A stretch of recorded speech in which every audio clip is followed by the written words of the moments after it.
নমস্কার বন্ধুরা, আপনাদের সকলকে স্বাগত জানাই অন্ধকারের আওয়াজ চ্যানেলে। আমাদের আজকের নিবেদন তারানাথ তান্ত্রিকের গল্প সম্বলপুর শ্মশানের হাকিনী। আপনাদের সকলের কাছে অনুরোধ, গল্পটি সম্পূর্ণ শুনুন এবং কেমন লাগলেও অবশ্যই আমাদের কমেন্টের মাধ্যমে জানান। তাহলে চলুন শুরু করা যাক তারানাথ তান্ত্রিকের গল্প সম্বলপুর শ্মশানের হাকিনী। কলকেতে টিকে গুজে তাতে বার কতক ফু দিয়ে তারানাথ বলে উঠল, কেন তোমাদের ওই কাহিনী বলিনি বুঝি? বলেছিলাম বলেই তো মনে পড়ে। কি ঠিক কি না? শুনে আমার বিস্ময়ের অন্ত রইল না। কেননা তারানাথের আবার ভয় লাগে। এটা বিশ্বাসযোগ্য? ভাবতেই যে আমাদের অবাক হতে হচ্ছে। আমি আর কিশোরী একে অপরের মুখের দিকে অপলক দৃষ্টিতে তাকিয়ে রইলাম। কেন জানি আমার মনে হলো আমি আর কিশোরী একই কথা ভাবছি।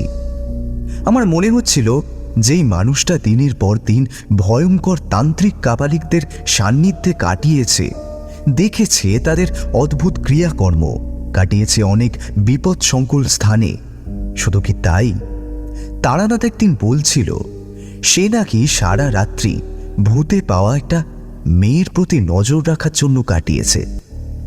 সে এক কাণ্ড একটু বর্ণনা করা দরকার। সম্বলপুরেই অবস্থিত একটি জমিদার বাড়ি। সেইখানে তারানাথ গিয়েছিল। তারানাথের সাথে তাদের বেশ ঘনিষ্ঠতা হয়ে উঠেছিল। সেখানে তারানাথের নিত্য যাতায়াত ছিল।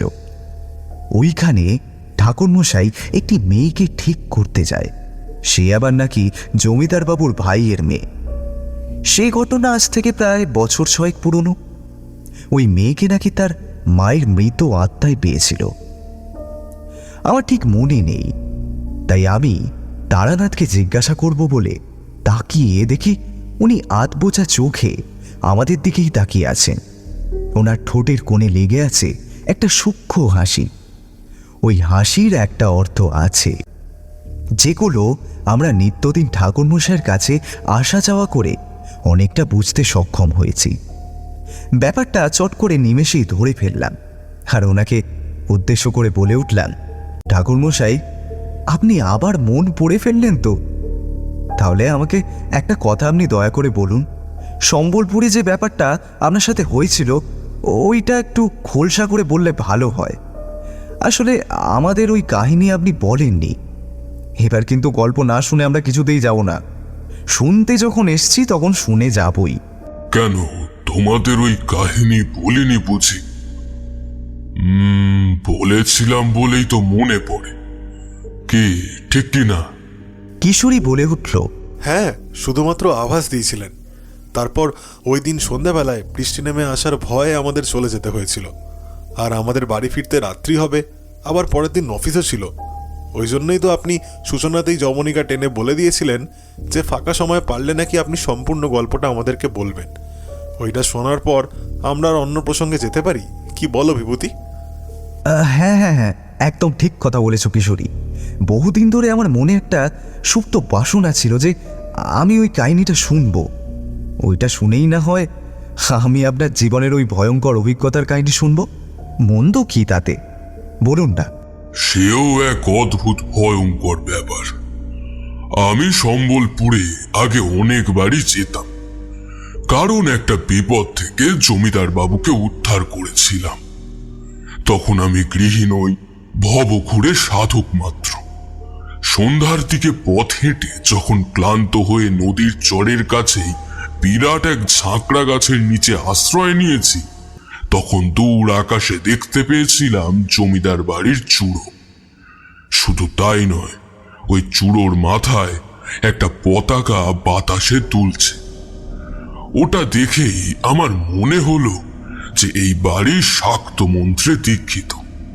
কেননা আগেকার যুগে গৃহে দেবদেবীদের পূজার পর সমগ্র বাড়িতে যাতে শুভ শক্তি বিরাজ করে, তাই ওই ব্যবস্থা করে দেওয়া হতো। আর আমি এও দেখেছি যে গৃহস্বামী নিজে উদ্যোগী হয়ে এই কাজকর্ম করাতেন। আমাদের তন্ত্রের পুঁথিতে লেখা আছে যে বাতাসের বিপরীত মুখে যদি টাঙানো পতাকা ওড়ে, তাহলে সেইটার প্রভাব পড়ে, অর্থাৎ দৈবিক শক্তির গুণেই সেটা সম্ভব। আর এও নিয়ম আছে যে ওই পতাকা যে কোনো ব্যক্তি লাগাতে পারবে না। সম্পূর্ণটা একটা পূজার ওপর নির্ভর করে। আমার গুরুদেব যখন আমাকে নিয়ে গিয়েছিলেন ওনার এক ভক্তের কাছে, তখন তিনি বিধানস্বরূপ আমাকে গৃহস্বামীকে বলেছিলেন তিনি যেন তার মতে একটি পূজাদি করিয়ে তারপর এক শুভ শক্তির বার্তাবাহক পতাকা গৃহের চূড়ায় লাগিয়ে দেন, কেননা এতে গৃহের অকল্যাণকারী অপশক্তিদের সমূলে বিনাশ ঘটবে এবং গ্রহের ফের কাটবে। যেই বাড়িতে ওই মন্ত্রপুত পতাকা আছে সেই বাড়িতে দুর্ভাগ্যের প্রবেশ ঘটে না। যাই হোক, আমি দেখলাম ওই পতাকা, তবে সেটা কোনো কারণে বাতাস থাকা সত্ত্বেও নিস্তেজ হয়েই পড়ে আছে। বাতাসের বিপরীত দিকে খেলে বেড়ানো তো দূরেই থাক, যেদিকে হু হু করে বাতাস দিচ্ছে সেই দিকেও উঠছে না। ব্যাপারটা দেখেই নিমেষের মধ্যে আমার মধ্যে একটা তীব্র ভাবান্তর খেলে গেল। তাহলে কোনো কারণে কি এই বাড়ি পরিত্যক্ত? পরিত্যক্ত কেন বলছেন? কোনো কারণে কি ওই বাড়িতে সেই লক্ষণ দেখতে পেয়েছিলেন? আমাকে যদি একটু খুলে বলেন তাহলে না অনেক সুবিধা হয়। আসলে কোনো কিছুই বোধগম্য হচ্ছে না আমাদের। কিশোরী উন্মুখ হয়ে বলে উঠল। আমি শোনার জন্য কান খাড়া করে রাখলাম, কেননা আমাদের মধ্যে একটা অদ্ভুত নিস্তব্ধতা বিরাজ করছিল। তারানাথ ম্লান হেসে একবার শুধু কলকেতে টান দিল। ওনার চোখ মুখ উদ্দেশ্যহীন শূন্যতায় ভরে গেছে। তারপর উনি বললেন, পরিত্যক্ত হওয়ার লক্ষণ অনেকটাই ছিল। আশেপাশে কোনো পরিত্যক্ত শ্মশান নেই, আর কোনো স্থানেও কিছু ছিল না। ফাঁকা স্থানে দাঁড়িয়ে দেখলাম কতগুলো গাছ সারিবদ্ধভাবে দাঁড়িয়ে আছে। আর শুধু তাই নয়, ওই গাছগুলোর মধ্যেও অশরীরী অস্তিত্বের টের পাচ্ছিলাম। এইবার বলি আসল কথা। আমার মনে কৌতূহল যখন হচ্ছিল, তখন আমি ওইখানে পায়ে পায়ে চলতে শুরু করলাম। তবে বেশ অনেকটাই দূরে ছিল জমিদার বাড়ি। দূর থেকে যতটা কাছে বলে মনে করেছিলাম, আদৌ তেমনটা নয়। নদীর চর থেকে জমিদার বাড়ির দূরত্ব প্রায় ৪৫ মিনিট তো হবে। তবুও একটা অনর্থ হওয়ার আগেই আমি ওইখানে গেলাম। মস্ত ফটক আগলে দ্বারপাল দাঁড়িয়ে আছে, দুজন রক্ষী তখন ছিমুচ্ছে। আমি বাতাসে নাক টেনে গন্ধ শুকলাম, আর তাতেই সন্দেহ অনেকটা কমে এলো। কৌতূহলী হয়ে জিজ্ঞাসা করলাম, আচ্ছা কি দেখলেন আপনি, আর কি বুঝলেন? দেখা দেখির কিছু নেই হে। আমার তন্ত্র শক্তির দ্বারা অনুভব করলাম যে কোনো কারণে এই বাড়ি অশুচি হয়ে পড়েছে। কারণ অত্যন্ত শুদ্ধাচার না হলে কোনো দৈব শক্তির আগমন হয় না কোনো বাড়িতে। এই বাড়ির সমস্ত আনাচে কানাচে অপবিত্রতা ছড়িয়ে এবং গাছের পাতায় পাতায় লেগে আছে ছাই, আর কটু গন্ধ সর্বত্র ছড়িয়ে রয়েছে। ওই গন্ধটা আমার নাকে প্রবেশ করতেই মাথাটা চট করে কেমন ঘুরে গেল। আমি মধুসুন্দরী দেবীর মন্ত্র পাঠ করলাম বার কতক, আর দেখতে দেখতে আমার চারপাশে একটা নীল আলোর গণ্ডি নির্মাণ হলো। আমি সামনে এগিয়ে গেলাম, আর তারপর বাড়ির ভেতর দিকে আমাকে এগিয়ে আসতে দেখে জিজ্ঞাসা করলো একজন রক্ষী, কারে সাই, কে আপনি? আপনাকে তো ঠিক চিনলাম না। আসলে আমি একজন পথিক, ঠাকুরের নাম গান করে বেড়াই। শুনলাম এখানকার জমিদার খুব প্রজাবৎসল। এইবার আমি আসল কথা বলি। আমি চাই যে আমাকে যদি এইখানে একটা রাতের জন্য আশ্রয় দেওয়া হয়, তাহলে খুব উপকৃত হব আর কি। দেখলাম ওই রক্ষী আমার দিকে কেমন ভাবে যেন তাকিয়ে রইল, তারপর আমাকে নিয়ে গেল। দেখলাম যেইখানে আমি উপস্থিত হয়েছি ওইখানে অনেকগুলো সারবন্দি ঘর পাশাপাশি আছে। ওই ঘরগুলোই যে অতিথিদের আশ্রয়স্থল সেইটা বেশ ভালোই বুঝতে পারছিলাম। এইবার আমার মনে হলো এইখানে আমার একদিন থাকলে তো চলবে না। এইখানে থাকা অপশক্তিকে আমাকে দূর করে গৃহের শান্তি আমাকে ফিরিয়ে আনতেই হবে।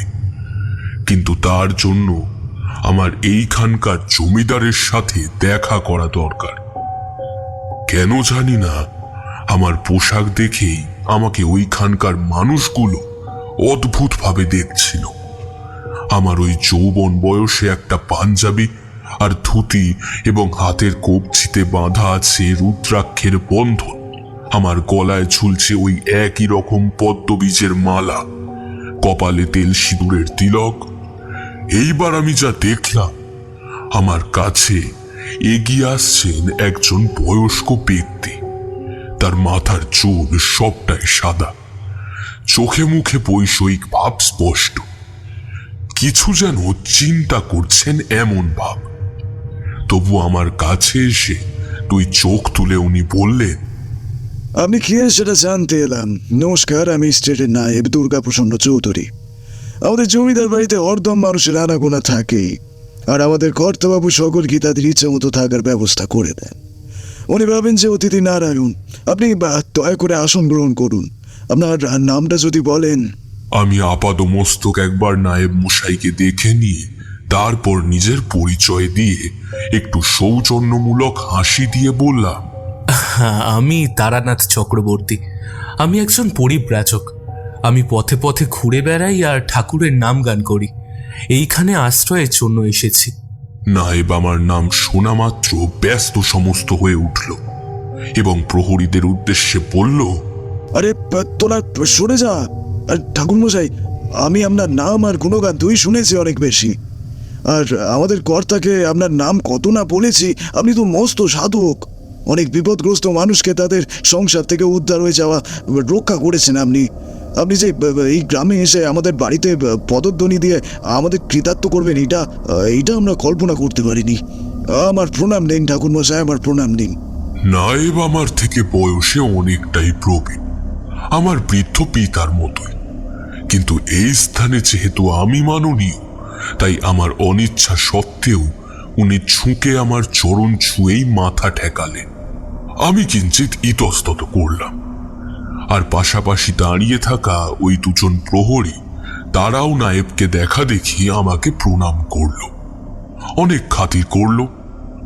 আমি ওনার সাথে ঘোরানো সিঁড়ি দিয়ে যেতে যেতে প্রতি পদে অনুভব করছিলাম যে এইখানে সত্যি কোনো গন্ডগোল আছে, আর আমার শ্বাস রুদ্ধ হয়ে যাচ্ছিল ওই কটু গন্ধে। আমি আমার সুপ্ত ক্ষমতা দ্বারা ওই শক্তিকে ক্রমাগত প্রতিরোধ করার চেষ্টা করছিলাম, কেননা যতই প্রতিবন্ধকতা আসুক না কেন, আমি কিছুতেই এই বাড়ি পরিত্যক্ত করব না। আসন্ন দুর্যোগ থেকে আমাকে যে করেই হোক উদ্ধার করতেই হবে এনাদের। আমাদের তন্ত্র জগতে সাধনার মাধ্যমে পাওয়া ক্ষমতা দিয়ে যদি মানুষের উদ্ধারই না করতে পারি, তাহলে সেই সাধনার পথ বৃথা। সিঁড়ি দিয়ে উঠে চৌকাঠ পেরিয়েই দেখলাম একটা ঝালর দেওয়া পুরু লাল রঙের বিলেতি জিনিসটা দেখলেই আকৃষ্ট হওয়ার একটা ঝোঁক আসে। নায়েব পর্দা সরিয়ে আগে গেলেন, তারপর কিছুক্ষণ পর আমাকে নিয়ে প্রবেশ করলেন। আমি দেখেই অবাক, কেননা এই জমিদার যে বেশ অবস্থাপন্ন সেটা বুঝতে গেলে হাত গুনতে হয় না। দামি দামি বিদেশি শৌখিন আসবাবপত্র, আর আমার সামনে জমিদার বাবু যেই পোশাক পরেছিলেন সেইটাই কয়েকশো টাকা দামের হবে। তবু পাড়া গ্রামে ওই জিনিস পাওয়া যাবে না, এমনকি কলকাতাতেও অনেক জিনিস পাওয়া যায় না। আমি গিয়ে দাঁড়াতেই জমিদার বাবুর নেশার ঝোঁক কিঞ্চিত হ্রাস পেল। উনি চোখ খুলে চাইলেন। ওনার চোখে তখন পূর্ণ সম্ভ্রম এবং ভক্তি পরায়ণতা। উনি করজোড়ে নমস্কার করে বললেন, আসুন আসুন ঠাকুর মশাই, অনেক নাম গুণগান শুনেছি। আমাকে উদ্ধার করুন দয়া করে, কেননা আমার এই সময়টা খুব খারাপ যাচ্ছে। কোন দিক থেকে যে কি হয়ে যাচ্ছে কিছুই বুঝতে পারছি না। তার আগে এই নিন, এখানে একটু বসুন। এই কে আছিস? একটু ঠাকুরমশাইয়ের জন্য তামুক সেজে দে। দেখিস অতিথিদের জন্য সাধারণ তামুক দিস না, আমারটাই দে। এইবার আমাকে বলুন তো ঠাকুরমশাই, দয়া করে। আপনি ব্যস্ত হবেন না, আমি আপনার গৃহে আসার আগেই দেখতে পেয়েছি যে বাড়ির শীর্ষে টাঙানো পতাকাটি আর হাওয়ার বিপরীত দিকে খেলছে না। ওইটাই প্রথম আমার মনের মধ্যে সন্দেহের উদ্রেক করে। আপনার বাড়ি যে কিছুদিন আগেও অত্যন্ত শুদ্ধাচারে ছিল, এখন সে শুদ্ধাচার বিঘ্নিত হয়েছে, এটাই আমার মনে হয়েছিল। কিন্তু আমাকে একটু বলবেন পরিষ্কার করে যে কতদিন ধরে আপনাদের এই সময় যাচ্ছে? এই ভিটে অপবিত্র হলোই বা কি করে? এই ভিটের মধ্যেকার পরিবেশ তো খুব একটা সুবিধার বলে মনে হলো না আমার। যথারীতি তামাক এলো। ওই সুগন্ধি তামাকের গন্ধে গোটা বাড়ি জুড়ে ম ম করছিল। প্রথমেই বলে রাখি, জমিদার বাবুর নাম পুরুষোদয় চৌধুরী। সত্যি উনি সরল আর প্রজাবৎসলী বটে। তার একটা নিদর্শন আমি পেলাম চোখের সামনে। কি দেখলেন ঠাকুরমশাই? কিশোরী প্রশ্ন করল। তারানাথ বলে উঠল, আমি যখন তামাক সেবন করছি আর জমিদার বাবুর সঙ্গে কথা বলতে বলতে মশগুল, তখনই মধ্যে একটু বাধা পড়ল। একজন পরিচারক এসে জমিদার বাবুকে বললেন তার সাথে একজন প্রজা দেখা করতে চান। জমিদার বাবু আমার কাছে একটু সময় চেয়ে নিয়ে বললেন তাকে পাঠিয়ে দিতে। ওই ব্যক্তি এলেন, তারপর করজোড়ে নিজের দুঃখের কথা বললেন। জমিদার বাবু তাকে সাহায্য মারফত কিছু টাকা দিয়ে বিদেয় দিলেন।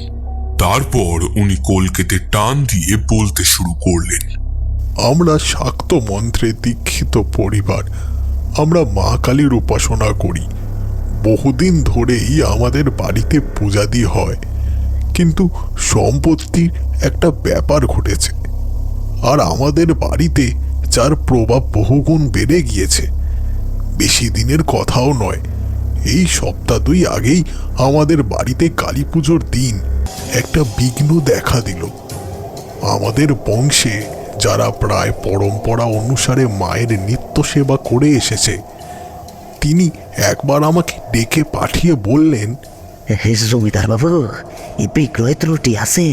এই মূর্তি যদি পূজা করা হয় তাহলে মা কিন্তু রুষ্ট হয়ে আমাকে অনিষ্ট করবেন।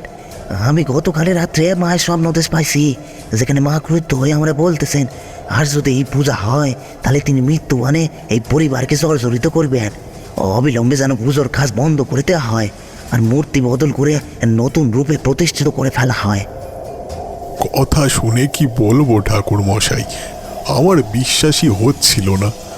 আমাদের প্রায় 5 পুরুষ দ্বারা পূজিত ওই মাতৃবিগ্রহ, এতদিন কোনো ত্রুটি হয়নি। তাহলে এইবার কেন এমন বিপদ হবে? আমি নিজে গেলাম ওইখানে, ব্যাপার কি তা খুঁটিয়ে দেখার জন্য।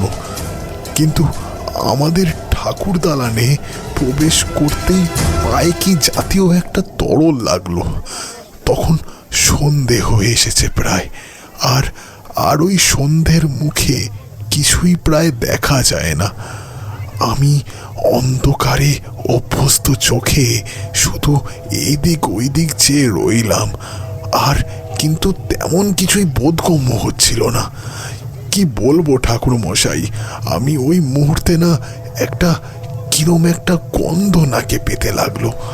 আমার ঠাকুর দালানের উল্টো দিকে যেইখানে ঝোপঝাড় একটু বেশিই থাকে, সেইখানে কিনা কিরম একটা অট্টহাসির শব্দ শুনতে পেলাম। আশ্চর্যের ব্যাপারটা হলো এই যে ওইখানে তখন কেউ দাঁড়িয়ে ছিল না। দাঁড়িয়ে থাকা সম্ভব হয় না, কেননা ওইখানে এতই ঝোপ আর আগাছা যে কেউ দাঁড়িয়ে থাকতে পারবে না। আমি আমার পাশেই দাঁড়িয়ে থাকা একজন লোককে লণ্ঠন জোগাড় করতে বলি, আর তার আলোটা উস্কে দিতে বললাম। তাতে কাজ হলো, অন্ধকারটা অনেকটা ঢেকে গেল স্নান আলোর স্নিগ্ধ ছটায়। কিন্তু আলো না থাকলেই ভালো হতো জানেন, কেননা ভেজিয়ে রাখা দরজাটা খুলেই দেখতে পেলাম যে মায়ের মূর্তি যেইখানে থাকার তেমনি আছে, কিন্তু ওনার হাতের খড়গোটা যথাস্থানে নেই, আর মা কালীর বেদির নিচেই পাথুরে জমির উপর পড়ে আছে রক্তারক্ত অবস্থায় আমার ভাইয়ের সদ্য বিবাহিত বউ। শাড়ি একেবারে রক্তে ভিজে গেছে, আর বলাই বাহুল্য মাথার পুরোপুরি মুন্ডিত, একটা চুল অব্দিও নেই। কেউ যেন পুরোপুরি চুলের গোছা নিয়ে অদৃশ্য হয়ে গেছে। খড়গোটা পড়ে আছে অদূরেই। সেইখানে গিয়ে দেখি খড়গের প্রান্ত ভাগে লেগে রয়েছে অনেকটা রক্ত, যা দেখে গা শিউরে উঠে যায়। তারপর আপনি কি করলেন জমিদার বাবু? আমি ওই দৃশ্য দেখার পর মূর্ছাই যাচ্ছিলাম, কেননা আমার মনে নিদারুণ ভিত্তির সঞ্চার হয়েছিল। আমার চিৎকার চেঁচামেচিতে বাড়ি শুদ্ধ লোক ওই ঠাকুর দালানের কাছে এসে একত্রিত হয়েছিল, আর বলাই বাহুল্য গৃহবধূর ওই রূপ মর্মান্তিক হত্যার কারণে সকলেই বেশ চঞ্চল হয়ে উঠল। আমি নিজেই নাকি দাঁত কপাটি লেগে পড়ে গিয়েছিলাম ওই ভাইয়ের স্ত্রীর একেবারে পাশেই। অনেক জল ঝাপটা দেওয়ার পর আমি নয়ন মেলে দেখি, আর দেখার পর আমার মনে পড়ে গিয়েছিল সেই আশ্চর্যকর দৃশ্যটা। তখন আমি নাকি ঠাকুর দালানের থামের কাছে বসে আছি। অল্পক্ষণ পরেই বাইরে থেকে কোবড়েছিলেন, আর প্রাণপণ চেষ্টা করার পর ভাইয়ের স্ত্রীকে সারিয়ে তোলার জন্যই চেষ্টায় মুখর হয়ে পড়লেন। পাশেই আমার ছোট ভাই রমন্দু দাঁড়িয়েছিল। সে সাংঘাতিক আঘাতও পেয়েছিল ঠাকুর মশাই। আমাদের এই গৃহে বহুদিন ধরেই একটা অদ্ভুত নিয়ম প্রচলিত হয়ে আসছে, কেননা সেইটা আমি নিজেই জানতে পারিনি। উৎগ্রীব হয়ে প্রশ্ন করলাম, কি নিয়ম? আমাকে যদি দয়া করে বলেন তাহলে খুব সুবিধা হয়।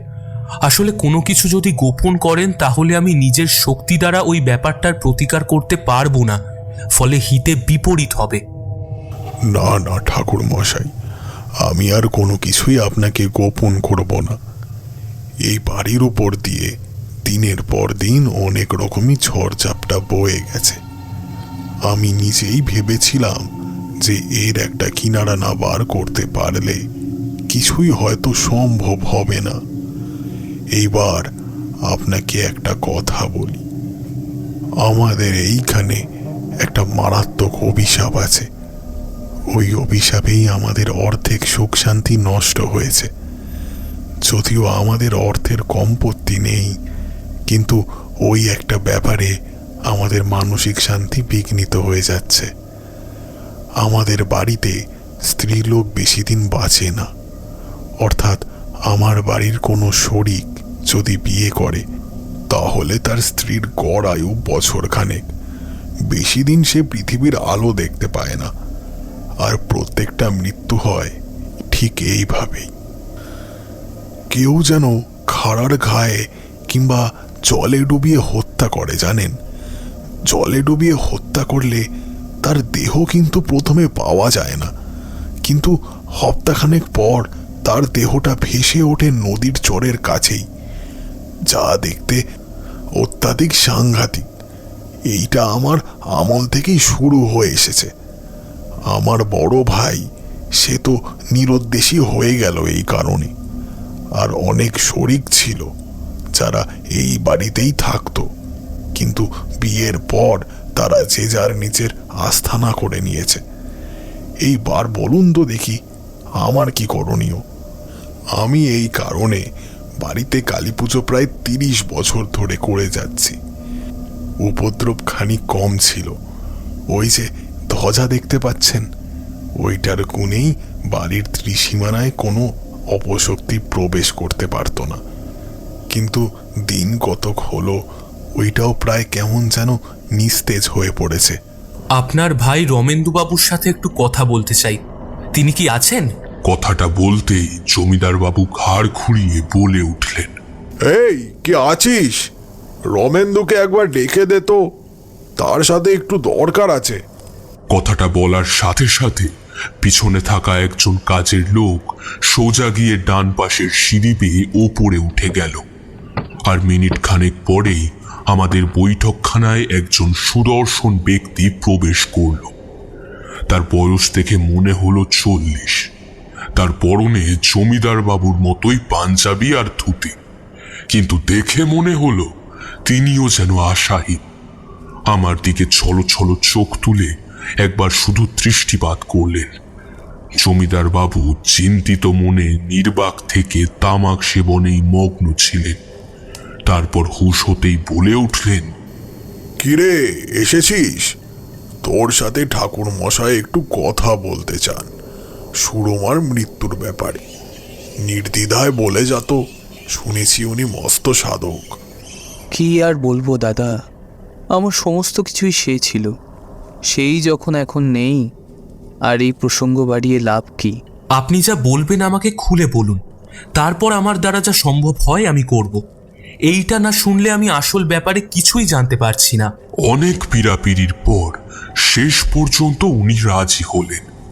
তারপর বলতে শুরু করলেন। আমার স্ত্রী সরমা তার বাপের ভিটে হরিনারায়ণপুরে। সেইখান থেকে দাদা আমার জন্য পাত্রী নির্বাচন করে নিয়ে আসে এবং আমাকে বিয়ের কথা বললে আমি রাজি হয়ে যাই। জন্ম থেকেই আমার অভিভাবক বলতে ওই একজনই। আমাদের বিয়ের মোটে কয়েক বছর হয়েছিল, আর আমার মেয়ে হয়েছিল বিয়ের কয়েক বছর ঘুরতে না ঘুরতেই। আমার স্ত্রী সরমা সকাল সন্ধে আমাদের বাড়ির ঠাকুর দালানে গিয়ে সন্ধ্যার প্রদীপ জ্বালিয়ে আসত। আমার মেয়ের বয়স এখন 12।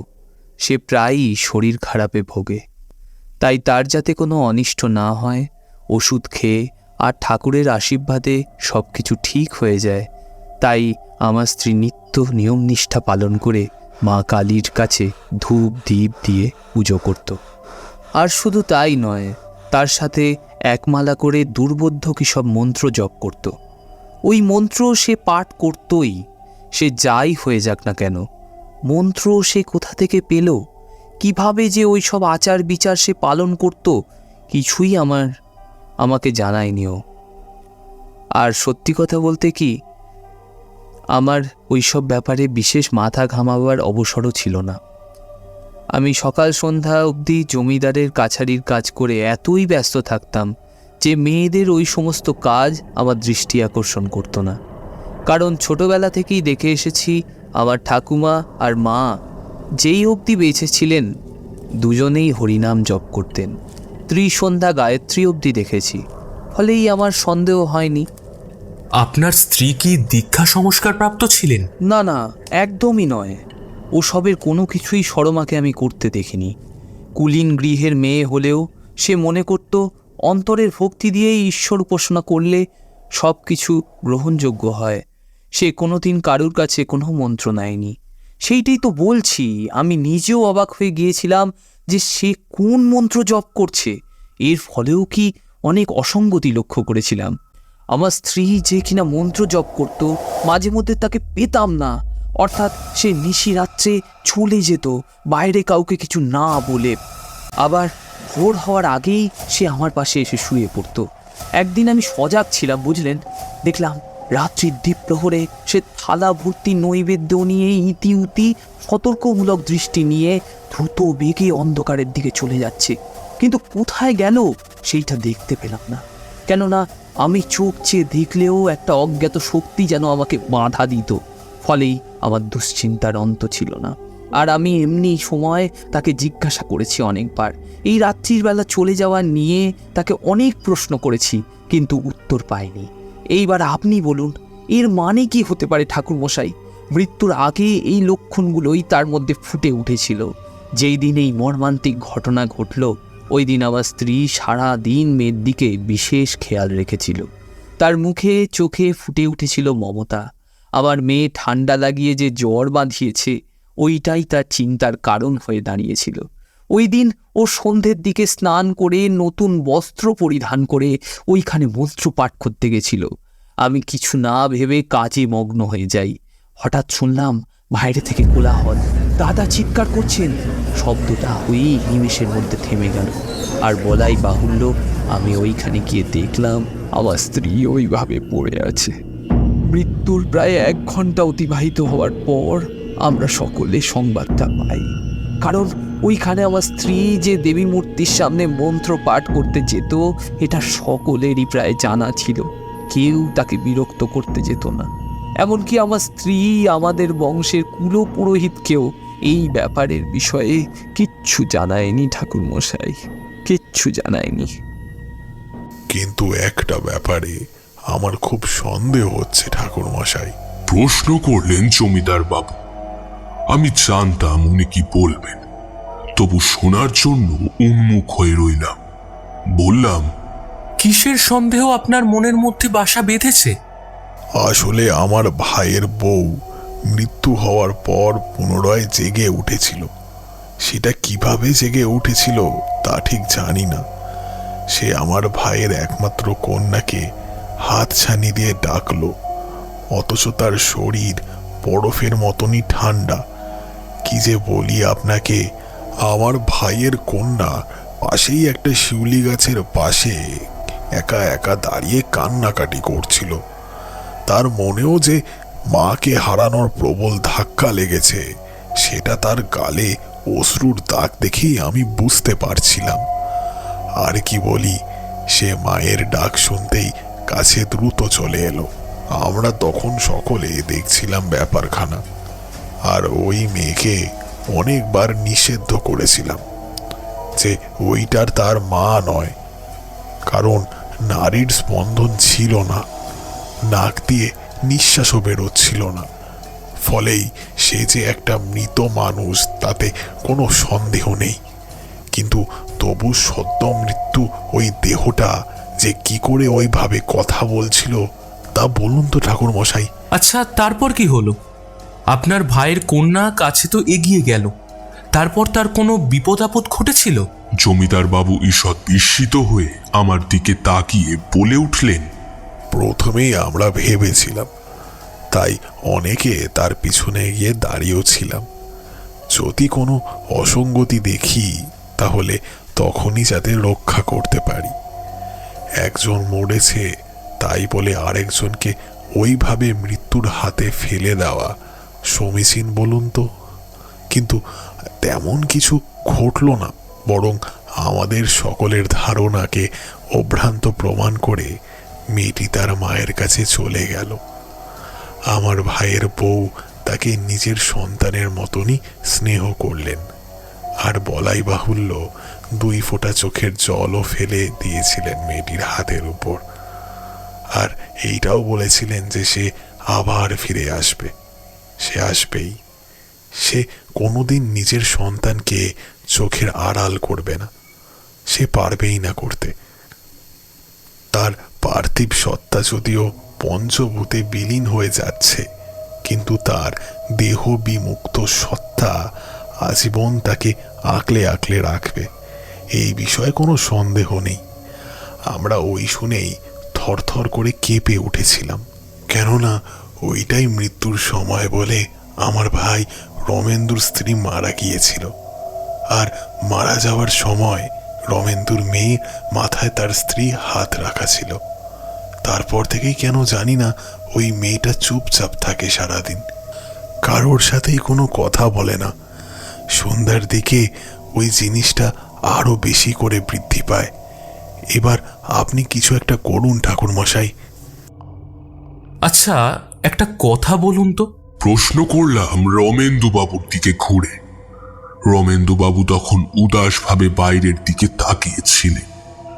ওনার মুখে কোনো প্রতিক্রিয়া খেলে বেড়াচ্ছিল না, কেননা উনি কোনো চিন্তায় এমনভাবেই বিভোর যে ওনার কোনো কিছু শোনারই সময় নেই। তবু আমার কথা শুনে উনি ওই অন্যমনস্ক দৃষ্টি নিয়ে চাইলেন। তারপর আমি জিজ্ঞেস করলাম, আপনার মেয়ের নাম কি? আগে আমার মেয়ের নাম কুসুম ঠাকুরমশাই। আচ্ছা, কুসুমের মধ্যে তার মা মারা যাওয়ার পর কি কোনো পরিবর্তন দেখতে পেয়েছিলেন? একটু ভেবে বলুন তো। ওই আমার একমাত্র সম্বল ঠাকুরমশাই। কিন্তু দিনকে দিন কেমন যেন রুগ্ন হয়ে যাচ্ছে। আমার মেয়ের মধ্যে অনেক পরিবর্তন দেখেছি। সাধারণত সব সন্তানের মধ্যেই শোকের ছায়া পড়ে যায় বাবা মা কেউ একটা মারা গেলে, কিন্তু এই পাল্টে যাওয়াটা যেন আলাদা রকমের। দিনকে দিন তার চোখের কোল জুড়ে কালি পড়ে যাচ্ছে। প্রায় ফাঁকা অন্ধকারে থাকতে ও যেন বেশি পছন্দ করে। যেদিন ওর মা মারা গেল ওই দিন সকলের মনেই একটা চাপা কষ্ট, ফলে কারুর কোনো খেয়াল ছিল না কোনো দিকে। আমি সান্ত্বনা দেওয়ার জন্য ভাবলাম মেয়ের কাছে আমার থাকাটা খুবই দরকার, কিন্তু সর্বত্র খুঁজেও জানেন ওকে পেলাম না। আমার ভয় ধরে গেল, মা মরা ওই মেয়ে যদি শোকের বশে কিছু একটা করে ফেলে, শেষ সম্বলটাও যে আমার আজীবনের মতো চলে যাবে। এই ভেবে আমি দিশাহীনভাবে খুঁজতে লাগলাম ওকে। দাহ করার জন্য লোকে নানা রকম ব্যবস্থা করছে, আর আমার কুসুম মাকে শ্মশানে যেতে হবে। আমি হন্যে হয়ে বাড়ির এদিক সেদিক ওকে খুঁজতে লাগলাম। হঠাৎ হঠাৎ চোখ গেল একেবারে ছাদের দিকে। ওখানে রেলিং ধরে দাঁড়িয়ে কে যেন ঝুঁকে পড়ে নিচটা দেখছে। আমার অন্ধকার অভ্যস্ত চোখে ধরা পড়ল যে দাঁড়িয়ে আছে সে আর কেউ নয়, আমার মেয়ে। আর তার পেছনে একটা ছায়ামূর্তি যেন দাঁড়িয়ে আছে, হাত প্রসারিত করে তাকে যেন ঠেলে দিতে উদ্যত হচ্ছে। এইবার আমি আর কাউকে কিছু না জানিয়ে দ্রুত সিঁড়ি বেয়ে ওপরে উঠে গেলাম। ছাদে পৌঁছে মেয়েকে একেবারে চাপটে ধরলাম। আর তখনই বুঝলাম যে ওর কোনো জ্ঞান নেই। সে আমার কাঁধেই একেবারে নেতিয়ে পড়েছে। ছাদে তখন হু হু করে এতই বাতাস দিচ্ছে যে দাঁড়িয়ে থাকা যায় না। নেমে আসার জন্য সিঁড়ির দিকে এগুচ্ছি, এমন সময় আর একটা ব্যাপার চোখে দেখে অবাক হয়ে গেলাম। দেখলাম আমাদের বাড়ির একেবারে শীর্ষে যে শাক্ত মন্ত্রপুত পতাকা টাঙিয়ে রাখা হয়েছিল, এতদিন দৈব শক্তির গুণে বাতাসে খেলে বেড়াতো, কিন্তু এই ক্ষেত্রে দেখলাম ওটা একেবারে নিস্তেজ হয়ে গেছে।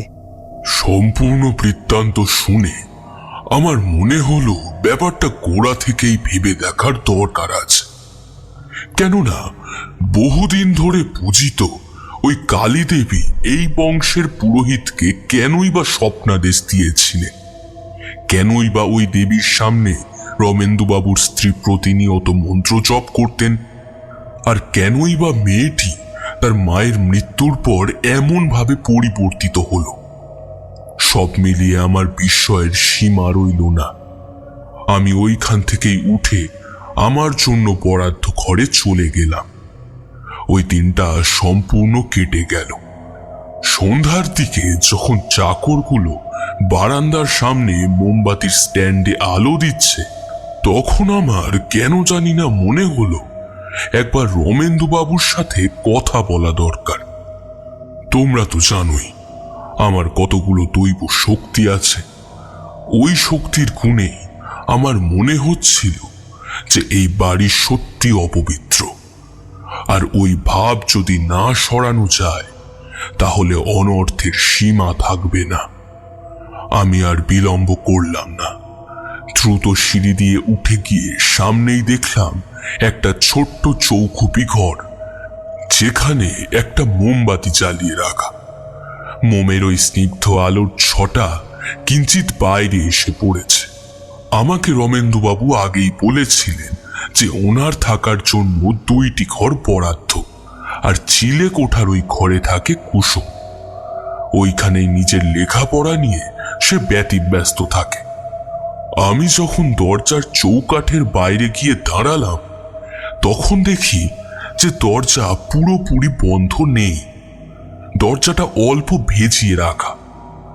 আমার মনে হলো আর এই সময় একবার দেখার দরকার ওই ঘরে কুসুম কি করছে। আমার মনের মধ্যেকার আতঙ্কের ভাব তখন তুঙ্গে। আমি ভেবেই নিয়েছিলাম যে ওই ঘরে নিশ্চয়ই ওই মেয়ে কোনো অভিচার ক্রিয়া করছে। একটা সাধারণ মেয়ে কিভাবে অভিচার ক্রিয়া করতে পারে ঠাকুরমশাই? আর আপনি ভিতরে না দেখে কেমন করে বললেন যে ওইখানেই ওই ক্রিয়া হচ্ছে? বুঝলে কিশোরী, তুমি ওইগুলো এখন বুঝতে পারবে না, কেননা তোমার তন্ত্রের পথে কোনো অভিজ্ঞতাই নেই। কিন্তু আমি সাধুসঙ্গ আর দীর্ঘদিন জ্যোতিষ চর্চা করে বহু অভিজ্ঞতা অর্জন করেছি আর বুঝতে পারি সবকিছুই। আমি কানে কানে অল্প অল্প শুনতে পাচ্ছিলাম মন্ত্রধ্বনি, অর্থাৎ কেউ মোমের আলোয় মন্ত্রপাঠ করে কাউকে আহ্বান করছে। আর আমার ধারণাই স্পষ্ট ও সত্যি প্রমাণিত হলো। দরজাটা আমার দেখার জন্য ভালোভাবে খুলতেই দেখলাম আমার দিকে পিঠ করে একটা বছর 12 বালিকা বসে আছে। তার পরনে একটা 8 পৌরের শাড়ি, আর শুধু তাই নয়, মাথার চুল সম্পূর্ণ এলো। সামনে শূন্যে দেওয়ালে কিছু একটা নকশা জাতীয় আঁকা কালো কালি দিয়ে, আর পাশেই নিজের মৃত মায়ের একখানা ছবি। ওই ছবিটার দিকে একবার আমি চাইলাম, আর দেখেই আমার বুকটা ছ্যাদ করে উঠল। ছবিটা সম্পূর্ণ জীবন্ত হয়ে উঠেছে, আর ওই কুসুম আবিষ্টের মতো তাকিয়ে কারোর দ্বারা চালিত হয়ে ওই কাজ করে চলেছে। আমি ভয় পেয়ে তখন ইষ্ট নাম স্মরণ করলাম, কেননা যে কাজ ওই মেয়েটি করতে যাচ্ছিল তার পরিণাম যে কি ভয়ঙ্কর হতে পারে সেইটা তোমরা বুঝতে পারবে না। পাতাল থেকে উঠে আসতে পারে দেহ বিমুক্ত নিষ্ঠুর শয়তানের দল, যা নিমেষে একের পর এক মানুষকে হত্যা করতে পারে। বাড়ি বয়ে আসতে পারে মহামারীর মতোই মারণ সব রোগ। তিনি আমাকে বলে দিয়েছিলেন, কোনো অভিচার ক্রিয়া মাঝপথে বন্ধ করতে গেলে সাধককেও তার শক্তি দ্বারা শুভ শক্তিকে আসন করে আহ্বান করতে হয়। শুভ আর অশুভ এই দুই শক্তির মধ্যে এক লড়াই হয়। যদি শুভ শক্তি জিততে পারে তাহলে সাধক বহু চেষ্টা করেও নিজের অভীষ্ট সিদ্ধ করতে পারবে না। আমার আর কাল বিলম্ব করার উপায় ছিল না। আমি ঘরের বাইরে বেরিয়ে এসে নিজের যৎ সামান্য সামগ্রী নিয়ে বসে পড়লাম গুরুর শিখিয়ে দেওয়া সাধন প্রণালী অবলম্বন করতে। আমার কাছে সর্বদাই কুশাসন থাকে, যেটা আমি পেতে নিয়ে আমার সামনে একটা মরার মাথার খুলি রেখে তাতে তেল সিঁদুরের ফোঁটা লাগিয়ে একটা ধুনি চালিয়ে নিলাম। আমি যখন এই কাজে মগ্ন, তখনই ভেতর থেকে কেউ যেন ক্রমাগত শব্দ করে চলেছে খনা সুরে, অর্থাৎ আমি যে এই কাজটি করি সেইটা কেউ চায় না। কিন্তু আমি ওইখানেই বুদ্ধিমত্তার পরিচয় দিয়েছিলাম। আমি আগেই আশু বিপত্তির কথা জেনে রেখেছিলাম নিজের শক্তির দ্বারা, তাই প্রথমেই বাইরে থেকে দরজার শিকল তুলে দিয়েছিলাম। আর শুধু তাই নয়, নিজের দেহ বন্ধন করেও রেখেছিলাম। ফলেই আমার কাছে বাধা আসলেও আমার তাতে কোনো মাথা ব্যথা নেই। ওইদিকে নিচে হুলুস্থুল কাণ্ড, বাড়িময় লোকজন আতঙ্কিত হয়ে উঠেছে। আমি যে একেবারে খোলা ছাদে বসে নিজের তন্ত্রের উপাচার দ্বারা এই বাড়িকে কলুষ মুক্ত করার চেষ্টা করছি সেইটা তখনও জমিদার বাবু জানেন না। সন্ধ্যার দিকে তার সাথে দেখাই হয়নি। নিরন্তরভাবে জপ করছি, এমন সময় মনে হলো আমার পাশ দিয়ে কয়েকটা ছায়া মূর্তি হেঁটে বেড়াচ্ছে। অন্ধকারে আমি শুধু তাদের কঙ্কালসার হাতখানি দেখতে পাচ্ছি, আর সেই কঙ্কালসার হাতে তীক্ষ্ণ নখ।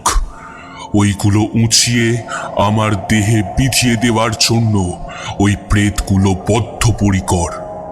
দুই দিক থেকে ক্রমাগত মন্ত্রপাঠ হচ্ছে। আমি ইষ্টমন্ত্র বা মুন্ডমালিনীর ধ্যান পাঠ করছি, আর ওই দিকে কুসুমকে দিয়ে ওই তান্ত্রিক, যে কিনা নিজের প্রতিহিংসা মেটাবার তাগিদে নিজের শক্তি দ্বারা ওই কাজ করিয়ে বাড়ির ভিতরে প্রবেশের পথ সুগম করতে চাইছে, সেই কাজ যদি একবার সে করে ফেলতে পারে তাহলে তান্ত্রিকের করায়ত্ত হবে অনেক কিছুই। একজন নিষ্পাপ শিশুর দ্বারা করিয়ে নেওয়া মন্ত্রোচ্চারণের অধিক সাড়া মেলে এইটা জেনে রাখবে। আমার মনে প্রথমেই খটকা লেগেছিল, কেননা কুসুমের মা যে মন্ত্রপাঠ করত, আমার আন্দাজ সেইটা শ্মশানের কোনো উপাস্য উপদেবীর। তান্ত্রিকের ফাঁদে পা দিয়েছিল সে কথা আমি পরে বলছি। আমি ক্রমাগত অনেক উপাচার বিধি পালন করার পর নিজের কপালের মাঝখান থেকে কিছু একটা বেরিয়ে আসছে বলে অনুভব করলাম। তারপর স্থিরভাবে দেখলাম ওইটা আমার শক্তির কিছু অংশ, আর আমার মন্ত্রপাঠ সিদ্ধ হওয়ার দরুন পরিবেশের ওপর প্রভাব পড়তে শুরু করেছে। দেখলাম যে প্রেতগুলো এতক্ষণ আমাকে ভয় দেখিয়ে কাছে বিঘ্ন দেওয়ার চেষ্টা করছিল, তারাও ওই নীলচে আলোক রশ্মির ছটার গুণে ধীরে ধীরে মিলিয়ে গেল। কিন্তু আমার কানে ভেসে এলো একটা কণ্ঠস্বর। একজন নারী পরিষ্কার, বিনীত, নম্র, ভদ্র কণ্ঠে আমাকে বলে উঠল, ঠাকুর মশাই, আমার মেয়েকে আপনি উদ্ধার করুন। ও যে বিপদগামী হচ্ছে, আমি কি করে এই দৃশ্য সহ্য করি বলুন তো? আমার একমাত্র কন্যা কুসুম, ওকে আপনি উদ্ধার করুন। তখনও আমি বীজ মন্ত্র জপ করে চলেছি নিরন্তর। চোখ না খুলেই আমি বলে উঠলাম, তুমি কে মা? কেন তুমি আমার সামনে প্রকট হলে? নিজের পরিচয় দাও আমায়। নারী কণ্ঠের উত্তর এলো। সে আমাকে বলল, আগে আমি হচ্ছি কুসুমের মা, যেদিন কতক আগেই অপঘাতে মারা গেছি। আমি যে শান্তি পাচ্ছি না, একটা অপশক্তি আমাকে দেহের মধ্যে আটকে রেখেছে। আমার দেহ থেকে আমি উদ্ধার পাচ্ছি না। আমার সামনে যে কুসুমের মা দাঁড়িয়ে আছে, এইটা আমি ভাবতেই পারিনি। তবু নিজের মনকে যথাসম্ভব সংযত রেখেই বলে উঠলাম, আপনার সাথে যা যা হয়েছে সেইটা আপনি আমাকে বলতে পারেন। কে আপনাকে মন্ত্র দিয়েছিল? কেনই বা দিয়েছিল? সবটুকু জানলে আমি আপনাকে এই নরক যন্ত্রণা থেকে উদ্ধার করে দিতে পারি। আপনার সামনে কুসুমের মায়ের আত্মা দাঁড়িয়েছিল আর কথাও বলেছে, এইটা আপনি বিশ্বাস করতে বলছেন? গল্পটা ঠাকুরমশাই সুন্দরভাবে এগিয়ে নিয়ে যাচ্ছিল, আর বলাই বাহুল্য তার মধ্যে টানটান উত্তেজনাও ছিল। কিন্তু কিশোরী যখন এই বেপাস কথাটা বলল, আর তার বলার ঢঙের মধ্যে ছিল একটু অবিশ্বাস, তখন তারানাথ চটে উঠল। তারপর তিনি ক্রুদ্ধভাবে বলে উঠলেন, কে?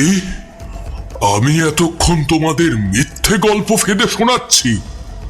তুমি তন্ত্রের ব্যাপারে কি জানো?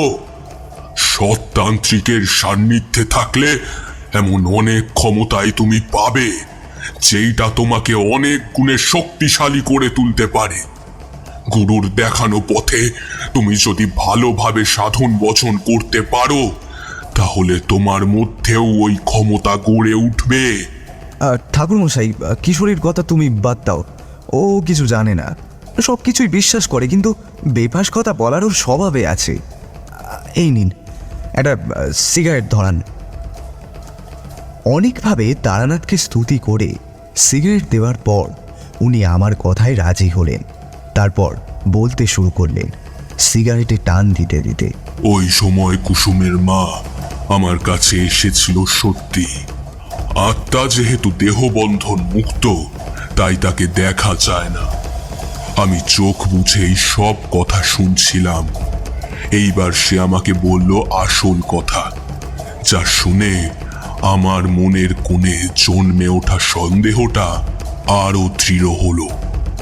প্রথমেই ভেবেছিলাম এই সর্বনাশের পিছনে কোনো নিম্ন জাতের তান্ত্রিকের কারসাজি আছে। আমাদের তন্ত্র জগতে এমন অনেক ভালো আর মন্দ সাধু আছে, যাদের অভিসন্ধি সাধারণ মানুষ বুঝতে পারে না। তাদের দেখলে মনে হবে যে সকলেই মানুষের ভালো করার জন্য এসেছে, কিন্তু গ্রামে আসার নেপথ্যেও অনেক কারণ আছে। অনেক সাধক আসেন মানুষের দুর্দশার সুরাহা করার জন্য, আবার অনেকে আসেন প্রায় ক্ষতি করার মতলব নিয়ে। সে যাই হোক, আমাকে কুসুমের মা বলল, ঠাকুর মশাই, আমার মেয়ে কুসুমের যখন খুব শরীর খারাপ, তখন আমি অনন্য পায়ে হয়ে ওইখানে গিয়েছিলাম। শুনেছিলাম আমাদের গ্রামে অনেক উচ্চকোটির সাধক এসেছেন। দেখে কিছুই বোঝার উপায় নেই। এই সাধু বাবার হদিশ পেয়েছিলাম আমি আমার একজন খাস চাকর মুখ্যদার থেকে। সেই আমার সমস্ত কাজকর্ম করে দিত। এইবার কি হলো জানেন, আমার স্বামী যখন মেয়েকে ঠিক করার জন্য অনেক অর্থ ব্যয় করেও কিছুই করতে পারছেন না, তখন ওই মুখ্যদা আমাকে বলে যে গিন্নিমা, আপনি এইভাবে আর কতদিন ডাক্তারের আশায় বসে থাকবেন বলুন তো? আমার পরামর্শ শুনুন। আপনি যদি চান তাহলে আমি একটা ভালো সাধুর সন্ধান দিতে পারি। শুনেছি অনেক বিপদ থেকে মানুষকে রক্ষা করেছে। তুমি পারলে ওনার কাছে যাও না, দেখবে ওই সাধু তোমাকে তোমার কথা শুনে বিপদ থেকে মুক্ত করবেন গো গিন্নিমা। শুনে আমার বুকটা আশার আলোয় ভরে ওঠে। আমি তখন তাকে জিজ্ঞেস করলাম যে ওই সাধু কোথায় বসেন। তখন আমি জানতে পারলাম ওই সাধু এসেছেন আমাদের বাড়ি থেকে অদূরেই যে পাকুর গাছ আছে ওইখানে। আর তারপর ওই মুখ্যদার কথা মেনে নিয়ে আমি ওর সাথে যেতে শুরু করলাম। আমি অন্য লোক মারফত 2 বোতল মদ অবধি এনে সন্ধ্যার দিকে যেখানে ওই সাধুর আস্তানা, ওইখানে গিয়ে দাঁড়িয়ে পড়লাম। সাধুর বেশভূষা সত্যি খুবই ভয়ঙ্কর, কিন্তু মায়ের কাছে যে মেয়ের সুস্থতাই সবার আগে, তাই আমার মধ্যেকার সব ভয়কে আমি অনেক কষ্ট করে দমন করে নির্ভয়ে এগিয়ে গেলাম। সাধু নিজের সামনে ধুনি জ্বালিয়ে বিড়বিড় করে কি সব মন্ত্র পড়ছিল। আমি কাছে গিয়ে দাঁড়াতেই আমার পাশে দাঁড়িয়ে থাকা মুখ্যদাকে একবার দেখে নিল। তারপর আমার দিকে চেয়ে থাকার পর গড় গড় করে আমার সাথে ঘটা আনুপূর্বিক সব কিছুই বলে দিলেন। আমার মনে আশার আলো জ্বলে উঠল। আমি গড় হয়ে প্রণাম করলাম। আমি ব্যাকুলভাবে বলে উঠলাম, সাধুজি, সাধুজি, আপনি আমার মেয়েকে উদ্ধার করুন। সে যে দিনকে দিন মৃত্যুর দিকে এগিয়ে যাচ্ছে। এইবার আপনি কোনো বিধান দিন। মুখ্যদা আমাকে বললে যে আপনি নাকি অনেক মানুষকে রক্ষা করেছেন। তবে কি শুধু আমিই বাদ থাকবো? আপনার কি লাগবে বলুন, আমি আপনাকে সর্বস্ব দেব। শুধু আমার কুসুমকে আপনি ঠিক করে দিন। তারপর ওই সাধুজি আমার দিকে নিজের হাত বাড়িয়ে ধরলেন। আমি তখন বুঝতে পারলাম যে উনি ওনার দক্ষিণা গ্রহণ করেই আমার কাজটা করবেন। আমি মুখ্যদার দিকে চাইলাম। ধুনির আগুনের আভায় আশপাশ বেশ খানিকটা দেখা যাচ্ছিল। সে আমাকে চোখের ইশারায় বুঝিয়ে দিল যে সুরার বোতলটা আমি যেন ওই সাধুজিকে দিয়ে দিই। আমি কথা মতোই কাজ করলাম। আমার হাত থেকে ওই বোতল দুটো গ্রহণ করে সাধুর চোখ দুটো উজ্জ্বল হয়ে উঠল। তারপর তিনি আমাকে বললেন, শোন, তোর মেয়েকে আমি ঠিক করে দেব, কিন্তু তোকে আমার প্রত্যেকটা কথা শুনে চলতে হবে। আর আমি একটা পদ্ধতি তোকে করতে দেব, ওটা আড়ালে করবি। আর হ্যাঁ, বাড়ির লোকে যেন ভুলেও জানতে না পারে। কাছে আয়। মুখ্যদা আমাকে একা রেখে চলে গেল, কারণ সাধু আমাকে বলেছিলেন মন্ত্র দেবেন। আর মন্ত্র দেওয়ার সময় অন্য কোনো কেউ নাকি থাকতে পারে না সেই স্থানে। আমি সাধুর থেকে কিছুটা তফাৎ রেখে বসলাম। সাধু প্রথমে সুরাপান করলেন, তারপর আমাকে একটা রুদ্রাক্ষের মালা দিলেন। ওইটা আমি নিলাম। আর উনি আমাকে কানে কানে দুর্বোধ্য মন্ত্র 3 বার বলে দিলেন। আমি ওই মন্ত্র শুনেই কেমন যেন অবসন্ন বোধ করলাম, আর ওইখান থেকে চলে এলাম। সাধু আমাকে বলে দিয়েছিলেন যেইখানে আমাদের গৃহদেবী প্রতিষ্ঠিত সেইখানে সকাল সন্ধ্যার দিকে মন্ত্র পাঠ করতে। আমি ওই মন্ত্র নিত্য পাঠ করতে শুরু করলাম। আমার মেয়েটাও ধীরে ধীরে ঠিক হয়ে যাচ্ছিল। যেই দিন আমি মৃত্যুবরণ করি অপঘাতে, ওই দিনটাই আমার কাছে সব থেকে ভয়ঙ্কর। আমি দেখলাম যে মন্ত্রপাঠ যখন আমি করছি তখন আশেপাশে কেউ নেই। বেদির সামনে জ্বলছিল টিম টিম করে একটা ম্লান তেলের প্রদীপ। মন্ত্র যখন অর্ধেক মালা শেষ করেছি তখন দেখলাম যে মা কালীর মূর্তি থেকে কালো ধোঁয়ার কুণ্ডলী বের হচ্ছে। আর শুধু তাই নয়, ওই কালো ধোঁয়ার মূর্তি একটা আকার ধারণ করছে। তুমি ওই আকারটা একটা রক্ত মাংসের মানুষের মতোই পরিণত হলো। সে আমার দিকে ক্রুদ্ধ দৃষ্টিপাত করে চেয়ে থেকে বলল, ওই হতভাগী, মন্ত্র পড়া বন্ধ কর, নইলে কিন্তু বিপদ থেকে রেহাই পাবি না। এক মনে আমি আমার মেয়ের মঙ্গল হেতু জপ করছিলাম। ওই সময় সামনে ওই মেয়েটাকে দেখে ভয় আমার বুকটা কেঁপে ওঠে। আর ওই মুহূর্তেই একটা খাঁড়া নিয়ে সে আমাকে শেষ করে দেয়।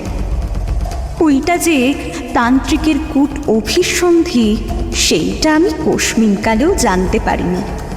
তবে এখন মরে যাওয়ার পর আমি বুঝতে পারছি ঠাকুরমশাই, ওই মোক্ষদা আমার সম্পূর্ণ পরিবার ধ্বংস করতে উদ্ধত হয়েছিল। কুসুমের মা ওই কথাগুলো আমাকে বললেও আমি আগে ভাগেই টের পেয়েছিলাম যে কিছু একটা গন্ডগোল আছে। আমি ছক কেটে যার জন্য বুঝতে সক্ষম হয়েছিলাম, মোক্ষদাকে আমি নিজেও দেখেছি। সেই হচ্ছে আসল ষড়যন্ত্রকারী। এই বাড়িটা যে করেই হোক কলুষ মুক্ত করে আমাকে পুনরায় শক্তির বীজ স্থাপন করতে হবে। বাতাসের বিপরীত দিকে যখন ওই পতাকা খেলে বেড়াবে, তখনই এই বাড়ির ওপর ছেয়ে থাকা সম্পূর্ণ কালো শক্তি দূর হবে আর ওই তান্ত্রিককে নিধন করবে। আমি ওই আত্মাকে বিদায় করে শুরু করে দিলাম আমার আসল বীজ মন্ত্র। মা মুন্ড মালিনীকে তুষ্ট করে তারপর হোম করে শেষ আহুতি দেওয়ার পর আমি দেখলাম আগুন থেকে কিছু একটা বিন্দু মতোই বাতাসে ভেসে উঠল। আর তারপর সমগ্র আকাশে ওই আলো উদ্ভাসিত হতে শুরু করলো। আর চারপাশে জমে থাকা সম্পূর্ণ কালো ধোঁয়াটা সরে গিয়ে রাত্রির পরিষ্কার আকাশ দেখতে পেলাম। আমার কাজ শেষ হওয়ার সাথে সাথে সিঁড়ি দিয়ে দুপ দাপ করে শুনলাম কয়েকটা পায়ের শব্দ। তার মধ্যে দেখতে পেলাম অন্ধকার সিঁড়িতে দাঁড়িয়ে আছে দুজন। অন্ধকারে অভ্যস্ত চোখে এও দেখলাম যে দুজন দাঁড়িয়ে তাদের একজন জমিদার বাবু আর আরেকজন রামেন্দু বাবু। উভয় যে ভয় পেয়েছে এইটা তাদের দাঁড়িয়ে থাকা দেখেই বুঝতে পারলাম। রামেন্দু বাবু আমাকে দেখে বললেন, ঠাকুরমশাই, ঠাকুরমশাই, ঠাকুরমশাই, আমার মেয়ে কই? আমার তখন সবেমাত্র সাধনার কাজ সম্পূর্ণ হয়েছে। আমি গভীরভাবে অবসন্ন। সেই মুহূর্তেই শুনতে পেলাম ওই প্রশ্ন, আর চেয়ে দেখি রমেন্দু বাবু ভয়ে বিস্ময়ে কাঠ হয়ে দাঁড়িয়ে আছেন। আমি তাকে দেখিয়ে দিলাম ওই চিলে কোঠার ঘরের দিকে। সঙ্গে আমি নিজেও গেলাম। দরজার কাছে গিয়ে একটা মন্ত্র পড়লাম আর ছড়িয়ে দিলাম খানিকটা সিঁদুর। আর দুইজনেই গাত্রবন্ধনের মন্ত্র দিয়ে দেহটা বন্ধন করে নিলাম। কিন্তু ওইখানে যে আমাদের জন্য অন্য কিছু অপেক্ষা করছিল। ভেতরে পা দেওয়ার সময় অনুভব করলাম কেউ যেন আমাদের দিকে লাল চোখ নিয়ে তাকিয়ে আছে। প্রথমে ভেবেছিলাম আমার করা হোম দিয়ে সম্পূর্ণ ব্যাপারটা মিটে যাবে, কিন্তু আমার ভাবনায় ত্রুটি ছিল। মেয়েটার দেহের মধ্যে তখন অপশক্তি বিরাজ করছে, আর তার নিদর্শন পেলাম আমরা ভেতরে পদার্পণ করার সাথে সাথেই। স্পষ্টতই দেখলাম যে ওই মেয়ে আমাদের দিকে তেড়ে এলো। আমার পাশে দাঁড়িয়ে থাকা ওই দুজন থতমত খেয়ে দাঁড়িয়ে পড়ল, আর বলতেই হবে যে আমার করে দেওয়া মন্ত্রের বাঁধুনির জোরে কুসুম ছিটকে পড়ল দূরে দেওয়ালের দিকে। আমার একটা তন্ত্রের পদ্ধতি জানা ছিল। আমি দ্রুত তার কাছে গেলাম আর তাকে ওঠার সময় অবধি না দিয়ে বার তিনেক মা মুন্ডমালিনীর মন্ত্র পাঠ করলাম। আর দেখতে দেখতে ওই মেয়ে শান্ত হয়ে গেল। আমি ওই মেয়েকে আমার সাথে করে নিচে নিয়ে এসে জমিদার বাবুর হাতে তুলে দিলাম। বললাম, কিচ্ছু ভাববেন না, সমস্ত বিপত্তি কেটে গেছে। আর আপনারা কি ওর মায়ের দেহটা ভালোভাবে দাহ করতে পেরেছিলেন? কথাটা শুনে জমিদার বাবু কেমন যেন অর্থশূন্য দৃষ্টিতে আমার দিকে চেয়ে রইল। তারপর বলে উঠল, কেন বলুন তো ঠাকুর মশাই, আপনি এই কথা কেন জিজ্ঞাসা করলেন? আমি সংক্ষেপে আনুপূর্বিক সব কিছু ব্যাখ্যা করলাম। কেউ যেন নিজের কানকেই বিশ্বাস করতে পারছে না এমন ভাবে চেয়ে রইল। তারপর আমাকে বলল, ওই দিন দাহ করা সম্ভব হয়নি। গভীর রাত্রে ওরা সকলেই গিয়েছিল বটে সম্বলপুরের শ্মশানের দিকে, কিন্তু যেই হারে বাদলার উৎপাত শুরু হয় তাতে শুধুমাত্র মুখে আগুন দিয়েই চলে আসে ওরা। শুনে আমার তখনই মনে হলো তাহলেই হয়েছে, অর্থাৎ ওই তান্ত্রিক আড়ালেই ছিল। সে ওই দেহটা নিজের সাধনার কাজে লাগিয়েছে, আর তাই কুসুমের মা শান্তি পাচ্ছিল না। আপনি কি শ্মশানে অত রাতে গিয়েছিলেন কুসুমের মাকে পুনরায় দাহ করার জন্য? না না, আর যাইনি। আমি গুরুর কাছে শিখে নেওয়া বিদ্যা ফলিয়ে ওই একবারই আত্মার শান্তির হোম করেছিলাম, আর পাশাপাশি ওইখানে পরিবেশে অশুভ শক্তির প্রভাব মুক্ত করে দিয়েছিলাম। কিন্তু আর একটা কাজ বাকি ছিল, ওইটাও করেছিলাম। ওদের সাথে ওই দিন আর কোনো কথা বললাম না। পরদিন ভোরবেলা গ্রামের একজন দক্ষ কুমোরকে আমি সমস্ত বিবরণ দিয়ে এসেছিলাম, আর বলেছিলাম যে মূর্তিটা এক বেলাতেই করে দিতে হবে। বেশি কিছু করতে হবে না, শুধু ঘরের কাঠামোর ওপর দিয়ে 2 পোয়া মাটি লেপে রং চাপিয়ে দিতে হবে। কেননা এই বাড়ি থেকে অশুভ শক্তি বিদায় নিলেও তখনও অবধি ওই শক্তি নিষ্ক্রিয় ছিল। আর বলাই বাহুল্য, ওই শক্তি সক্রিয়তা বৃদ্ধি না পেলে আরো অনেক শক্তি এই বাড়িতে প্রভাব বিস্তার করতে পারে। আমি নিজে হাতে সবকিছু ব্যবস্থা করে দিয়ে তারপর ঠাকুর দালান ভালোভাবে পরিষ্কার করে দিয়ে কালী পুজো করেছিলাম বৈদিক মতে। আমার ওই পুজোতে সহকারী হিসেবে পেয়েছিলাম একজন পুরোহিতকে। ঘণ্টা 2 ক্রমাগত উপাসনা করার পর আমি সফল হই। দেবী জেগে উঠেছিলেন, আর বললে বিশ্বাস করবে না, ওই পতাকা পুনরায় বাতাসের বিপরীত দিকে দৈবীয় শক্তির গুণে খেলতে শুরু করে। আর এও অনুভব করেছিলাম যে বাড়িটা শুভ শক্তির গুণে অনেক বেশি সুরক্ষিত। ওই পুজোর গুণে কুসুমের ভিতরকার উন্মাদনাও হ্রাস পায়, আর সেও সুস্থ সবল হয়ে ওঠে। আমি ওইখান থেকে তারপর চলে এসেছিলাম। সেই থেকেই আমার ওই সম্বলপুরে খ্যাতি বেড়ে যায়। আর বলাই বাহুল্য, আরো অনেক বিপদে জমিদার বাবু আমারই শরণাপন্ন হয়েছি। গল্প বলার পর তারানাথ চুপ করল। বুঝলাম ওনার গল্পের ইতি ঘটেছে। আমরা কোনো প্রশ্নই করতে পারছিলাম না, গল্পের মোহে এতই বিভোর ছিলাম। আর বলা বাহুল্য যে তখন হাতে 1 ঘন্টা বাড়তি সময় ছিল, তাই তারানাথের কাছে আরও একটা গল্প শোনার জন্য উন্মুখ হয়ে রইলাম।